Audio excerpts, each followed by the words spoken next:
ইছলামত ছোৱালীৰ পছন্দৰ অবিহনে তাইৰ নিকা কৰোৱা জাইজ আছেনে?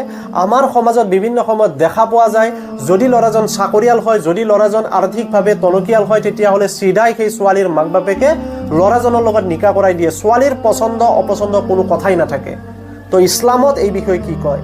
সহি হাদিছৰ দ্বাৰা আপোনালোকক উত্তৰ দি আছোঁ। সুনানে ইবনে মাজা 1873 খাজান নামৰ এজন ব্যক্তি তাইৰ ছোৱালী খানজাৰ নিকা কৰাই দিলে। সেই নিকা তাইৰ ছোৱালী অৰ্থাৎ খানজাৰে অপছন্দ কৰিলে আৰু নবী সাল্লাল্লাহু আলাইহি ওয়াসাল্লামৰ ওচৰত গ'ল আৰু নবী সাল্লাল্লাহু আলাইহি ওয়াসাল্লামৰ ওচৰত গৈ সকলো বিৱৰি ক'লে।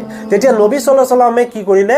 সেই বাপেকে কৰিব খোজা নিকা কেনসেল কৰাই দিলে আৰু লগে লগে নাজাইজ বুলি কৈ দিলে। তেতিয়া সেই খানজাৰে এজন সাহাবীৰ লগত নিকা কৰাই ল'লে। এনেকুৱা প্ৰতিটো অথেন্টিক হাদিছৰ ওপৰত ভিত্তি কৰি মই বিষয়সমূহ লৈ আহোঁ আপোনালোকৰ ওচৰলৈ।